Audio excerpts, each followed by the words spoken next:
Hello, this is Karen Johnson with another version of our Proctors History Project. We are taping people who've been engaged with Proctors over the years so that the history of the theater may be maintained. Today is December 16th, 2016, and we're very pleased to have with us today Michael Burns from MopCo, who has had many exciting relationships with Proctors. That's the truth. Yes, indeed. And I think maybe we should start out talking about what is MopCo and what do you do? Sure. Great. Well, MopCo is a company, an LLC, that contains sort of two parts. One, a lot of people locally know the Mop and Bucket Company is our improvisational theater company that truthfully exists today because of Proctors, and we'll get to that. So we do performance improv, and we teach classes in improv to adults and kids, and all things improvisational. The other half is Coppet, which is my wife, Kat Coppett's last name, and that's an organizational training and development company. We have clients locally, MVP and Ellis Hospital are a couple that come to mind. And then Apple, Facebook, a company called Prezi over in Europe. So it's kind of an international consulting firm right here in Schenectady that's very small in terms of number of employees, but has a very large reach. And it in the Coppet half of the business, we use many of the same skills as we do in the improvisational performance part of the business. There's a lot of overlap there. So you're, I don't think most people are aware that you have such an extensive consulting business. I think locally it's kind of a secret, and that's why I'm grateful for opportunities like this to let people know that. And we are looking at kind of expanding our local client base, so this is a great opportunity for us. Yeah, Kat is sort of a thought leader in the area of, it's kind of good that she's not here, because I can just praise her. Yes. It's great. She really and is. She'll never know about That's it. Right. It's just between you and me, right? But she's a thought leader in use of improvisation in the corporate training and organizational development world. She wrote a book a few years back that's kind of a sort of a Bible in that area. A lot of people use it. So she's a pretty dynamic person, and we've built a nice company around that skill set of hers. So how long has this company been in business? In its present form, we've been in business about 8 years now. Kat came to the area about 10 years ago. And this is where Proctors starts to come into this, because I can't say it often enough that Proctors is very largely responsible for much of our success in both halves, really, of the business. Kat came to the area and was looking for improv, and at that point I was kind of the only game in town. I had just restarted this thing called the Mop and Bucket Company, and I restarted it accidentally. I got a call from the Wood Theater up in Glens Falls. I had put the Mop and Bucket Company to sleep for a while. I wrote a little book and did some other things for a couple of years. And they called me and said, hey, would you do a benefit for the Wood? And I said, oh, sure, I'd love to do that. And I hung up the phone. I said, I don't have a company. What did I just do? So I scurried around and I'm calling people. And back then, this is a number of years ago, improv was not as well known in the Capital Region at all. There weren't many trained improvisers by any means. I managed to get a few people together, one of whom was this newcomer to the area named Kat Coppett, who had actually worked in San Francisco in a major improv theater called BATS, Bay Area Theater Sports, and before that in New York Theater Sports, and knew a lot more about improv than I did. And she's this newbie who says, yeah, I'll help out. And that was the beginning of this collaboration of ours, which of course some years later led to a marriage where we collaborate personally and professionally. So very early on, it became clear that it would make sense to take these two companies, the organizational development and the performance company, make one business entity. Another decision that was made was not to go not-for-profit and non-profit. We just said, okay, we're biting the bullet. We're going to be a for-profit theater company, which people say is crazy. That's quite brave. It's crazy. But you know, there's not as much grant funding as there used to be. There's a lot of reasons to just skip all that paperwork and just do it, right? So we put the two businesses together. The part that I think that is important is we managed to get a meeting with this guy named Philip Morris. I don't know if you've ever heard of him. Yes, I have. Yeah. One of the things, Philip Morris came, and he's very entrepreneurial in the arts, Yes. and he also has used Proctors to facilitate engagement of many, many arts groups. Yes. And you got to be one of them. We did. So And what did Philip give you? He gives you a little lift up. So Yes. Oh, what boy, did he does he do? Well, we met with him upstairs at the old 440 State Building, and he said, okay, what do you guys want to do? And we launched into, and this is what's beautiful, as I tell you what we told him then, and then I look now at what we do. It describes it very well. We said we want to develop kind of a major regional improvisational theater company that has a full slate of classes, that has regular performances, that has a real professional air, and really runs an improv school, and is known as sort of the go-to place for improv in the whole region. And Philip, as you know, will listen very sort of gravely and nod and so forth. And he asked a very Philip Morris question. He said, so what's stopping you?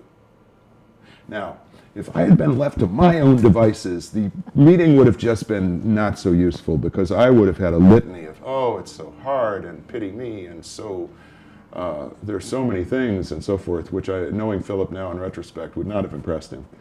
Fortunately, my partner is brilliant, and she said, nothing. We just wondered if you wanted a piece of the action.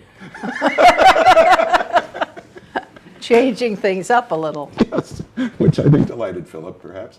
So he ended up saying, well, let's get these guys a place to rehearse and a place to perform.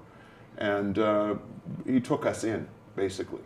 Prior to that, as is the case with many improv companies, we were sort of the lost tribe. Mm-hmm. You know, we'd rehearse in a church basement and we'd get a gig someplace.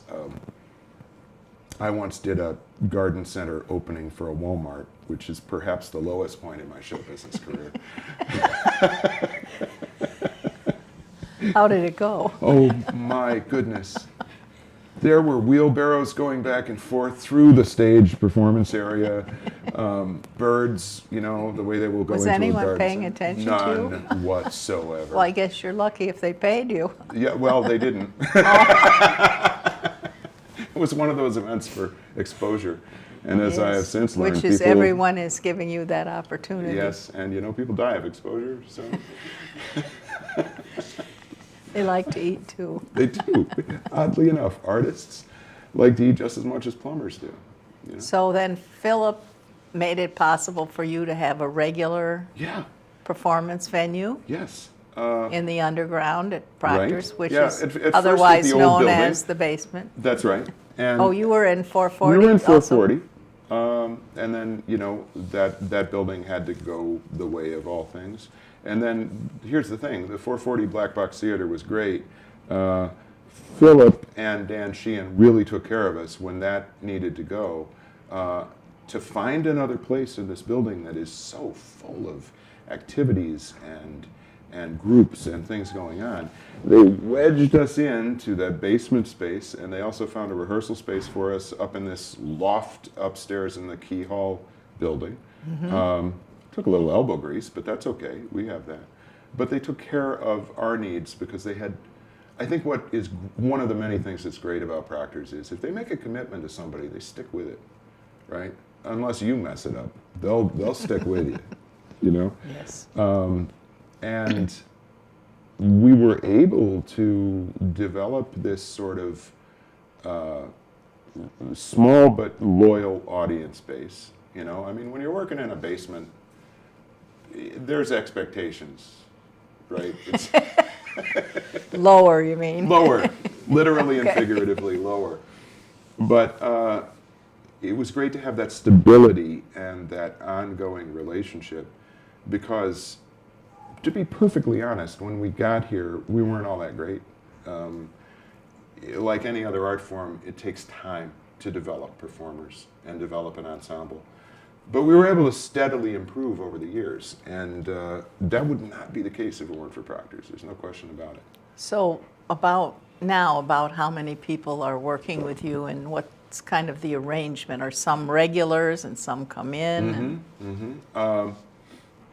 Well, right now, MopCo LLC, Kat and I are employees for, various practical reasons. We are salaried employees.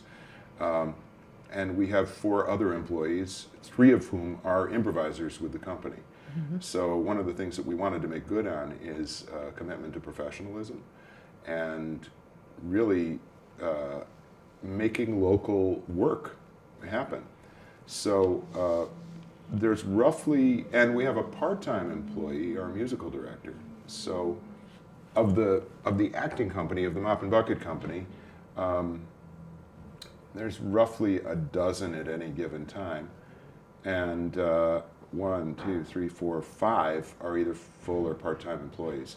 The rest are contractors. They'll come in and we pay a pittance for a local Friday or Saturday night show, and somewhat more if we have They probably love it. Oh yeah. And then if we have a private party or a corporate gig or something, we pay a bit more than that. So we try very hard to keep it as professional as possible. Many of our performers obviously have day jobs. This is a couple of them work here at Proctors, but they're in it for love. One of the things about the word amateur is that it has a sort of a bad name in the arts community. But as I'm sure you know, it means for the love of, right? That's sort of the root. So I have some really, really dedicated people, whether they're employees of the company or not, who come together, and we've been working together for years, and we really are sort of a real ensemble. Right, and I'm sure in improv, doing things with each other, you grow as a group tremendously. Yes, and my guys being whatever gender, they've gone and trained elsewhere. There's a real thirst for learning. So then somebody will go to New York, or I went to Boston a few years ago, and then we bring new things in and teach each other. So the level of work keeps rising. This week some of us were in the Bay Area in California. We just did a performance for a team that Kat works with at Facebook. We had a very sort of loosely associated improviser with us that we've worked with before, but isn't part of that core group. 4 of us from the core group, and then an accompanist from San Francisco.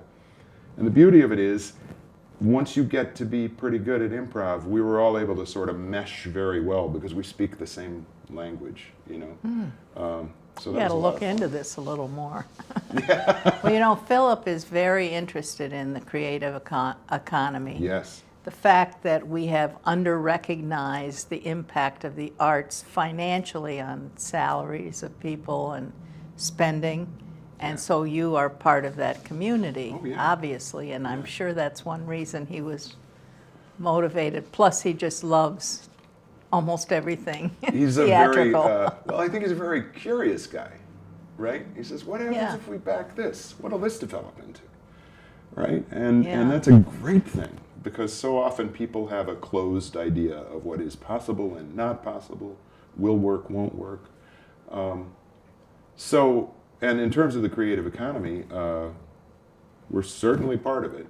Boy, are we part of it now. And you've graduated from Proctor's basement. We have. And so tell us about that. And that's very exciting and a little bit scary, but really exciting. So I had been looking for a long time. The real dream that we laid out to Philip 10 years ago was to have our own theater where we did all these things, developed a school of improv and ran the consultancy and did the performances. Well, we have it now. I found a building in Little Italy on North J Street that had been vacant for 20 years. It used to be a firehouse that's at 10 North J, and then it was a restaurant and a few other things, and then it was just vacant. So it was in pretty rough shape on the inside, but I was able to get the owner to agree to a good purchase price. We closed in May and immediately lined up the dumpsters and went to Filled town them up. and filled them up, and boy did we ever. And we put about $500,000 into the place, including the purchase price. And we now have a 60 to 70 seat black box theater downstairs and a combination office and training facility upstairs. So both halves of our business now have a home, full and part-time employees. We're here. And we are very much part of the creative economy in the capital region. And I think that's exactly what Philip has done in so many directions, and not just Philip, right? I mean, you're part of this effort, and the guys at Metroplex are part of this effort, and so forth. Well, everyone should claim it, because that's really what it took. It's everybody finally rowing in the same direction. That's right. And you know, I've been in the area for, I got here as a young actor who was dismayed to find that the red carpet wasn't quite as ready to be rolled out for me in New York City as I had expected. So after a few years of that, I ended up living in Saratoga for a long time. And I have adult children. When they were young, I used to bring them to the cheap movies at Proctors. And it was sort of a military operation, you know. Pull the car up to the front of the theater, get the kids in, move the car, and then at the end of the movie, repeat the procedure and get out of town, right? Now Schenectady is this beautiful, vibrant, attractive place where you don't have to think that way. And I think that word is starting to spread. But it all centered right here. So now you're on your own in this building. How do you find out when your shows are? We have, thank you, what a great question. You're so nice. Listen, I can sit here and talk to you all I want, but we got to know, how can we check what you are the out? deets here? Yeah, let's get down to business. So we have a website, MopCo.org. The org is a hangover from a brief time when I was thinking of going nonprofit. Or as Kat likes to joke, well, we're artists. We don't want to deal with commerce, but we do, see. MopCo.org, and we post there all our upcoming events and classes and shows and so forth. Or somebody can shoot an email to hey, H-E-Y, at MopCo.org, and we'll get back to you. Hey? Hey, just hey at MopCo.org is kind of our general, hey. It's kind of our general inquiries email. And there are other email addresses as well. But, you know, that's a good place to start.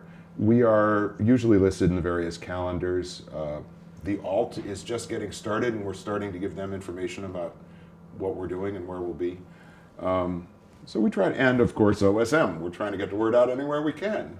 Sure. Yeah, so. Well, that's the name of the game, isn't it? That is the name of the game. Let everyone know what you're doing, and I think as we think about how Proctors has grown and prospered, you've been part of that. Oh, very much so. And you've been part of it as someone who Proctors helped, but also who helped Proctors. Well, I love to think of that. And I think, you know, that's kind of where we are with this theater right at this present time. Right. And it's a force to be reckoned with. Oh, yes. And you know, it even spreads beyond, when you talk about the creative economy, another conscious decision that Kat and I made, and some people frankly said, you're nuts. We also bought a home in the city of Schenectady, and we did that quite deliberately, because Schenectady has been, I'm a Binghamton boy, so I know the problem that all these upstate cities face. And it's very similar, whether you're talking about Binghamton or Utica or Schenectady, et cetera. We thought it was important to put our money where our mouth was and go all in, right? Pay taxes to the city, have our home here, work to make it better. Because so many people like to trash talk things. And something that Philip is constantly, and by the way, you, who before I ever knew you, I followed you in the Gazette and liked your style, to stay positive and to put out the good stuff, right? And to work for solutions instead of just, decry the problems and moan and wail. That gets old fast. We've convinced one of our assemblymen that in Schenectady, when we have a problem, we try and solve it. Whereas in Albany, they have a problem and they try and figure out how to get the state to give them money.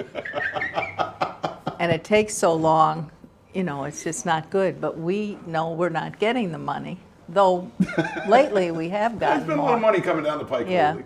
We've been doing a lot better, and I think people are seeing our success. And Yeah. And by the way, I think it's important for me to acknowledge, we got some help from Metroplex for the project that we did. And that's an amazing boon to so much around here, right? Where you just, you dedicate this pot of money to let's develop this thing, let's make it happen. There's an attitude in Schenectady of pull yourself up by your bootstraps and let's get it back on the road that I think is just wonderful. And it's an exciting place to live. It really is. It is. You see the rebirth happening just since, since we moved into the underground, and now, when we moved in, it was construction up and down State Street, and it was kind of messy, but it was also very exciting. Now it's so attractive and exciting to kind of be around downtown Schenectady. And I'm delighted to discover, I didn't know that was there. There are new things popping up all the time. Right. And you see people on the streets so much more than you used to, and more diverse people. Much more diverse. It's starting to feel like a cosmopolitan city, as it once was, and is obviously becoming again. So that's great. Well, I want to thank you so much for chatting with us today. This is Michael Burns from MopCo, and today is December 16th, 2016. And we want to thank you so much for your participation in Schenectady and also being on our show today. It's my pleasure. Thank you.